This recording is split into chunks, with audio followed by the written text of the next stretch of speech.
It is Uzi season again. I didn't think that we were going to get Eternal Atake 2 before we were going to get Playboi Carti's I Am Music. And I'm not trying to sit here and do all the comparisons, but it's like we thought we were in the Carti rollout. It's been a long time, but it's been a long time for Uzi too, although he did drop Pink Tape in 2023. However, what we got now and why I think that we're actually getting it soon, and take soon with a grain of salt, of course, because like we know how both Uzi and Carti are.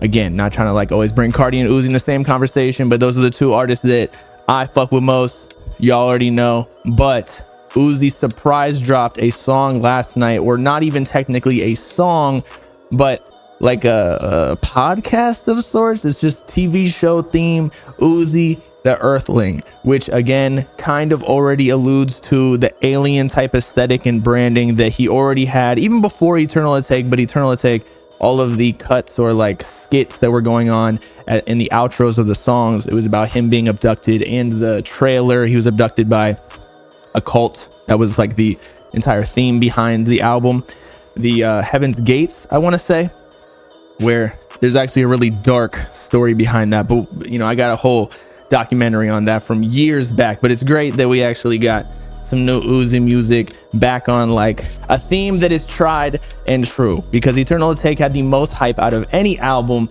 that I've been a part of or participated in.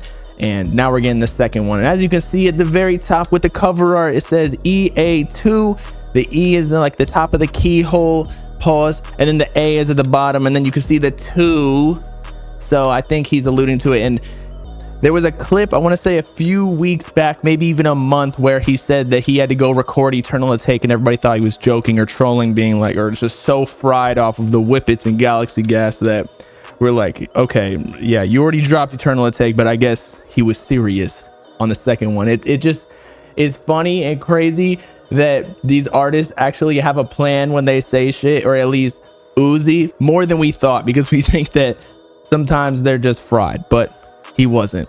Now, this wasn't an actual song. It was just, I don't even think Uzi was really in it, at least very much, but we got that. And then in addition to that, we have Uzi's team on Apple Music. It's not on Spotify just yet, but it looks like on all of his album covers, he put that like watermark of EA2 over Love is Rage 2, The Perfect Love Tape, Lil Uzi Vert vs. the World, etc., etc. So it looks like he's starting to roll out for Eternal Atake 2. Will it drop before the end of the year? I have no idea, because a lot of the music industry starts to shut down when the holidays come, like Thanksgiving, whatever. I know Carti's dropped on Christmas Day, but a lot of it, like people just go, like people literally go to their homes and they just shut down all the budgets and everything. But with Uzi, I feel like he's such a big artist that they'll let him drop whenever he wants to. And as you just saw yesterday, he dropped a surprise single of sorts just to get the ball rolling. But yeah, that's about all we got thus far. Uzi actually dropping Eternal Atake 2. Will it drop before I Am Music? Low key, I'm kind of looking forward to that more, just because Carti just be trolling, like asking Bronny James for jerseys. Like, bro, don't you have to go to the studio and engineer all the songs that you're supposed to be dropping? I feel like Uzi's more trustworthy when it comes to dropping. So I'm super pumped, especially because this is just like Yeet and a couple of other artists where, you know, they drop questionable things.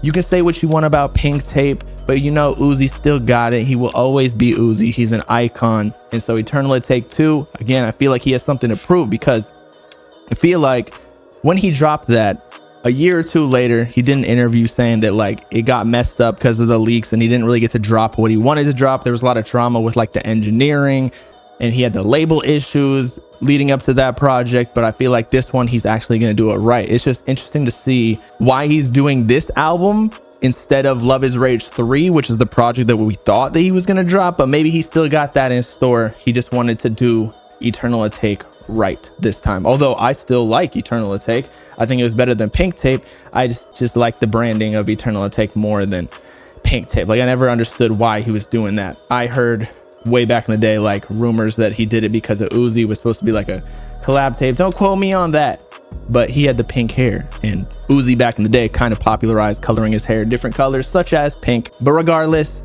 EA2 coming, or at least it looks like it. He's got the branding and the logo right there, so I think that is next in store for the Uzi fan base. But y'all let me in the comments what you think about this. Are y'all looking forward to Eternal Take 2 more, or Love is Rage 3? Personally, why can't we have both? It's me, boy Bob Lamb, signing off. Make sure to like and subscribe to the Bob Gang if you with it. Suck, 19.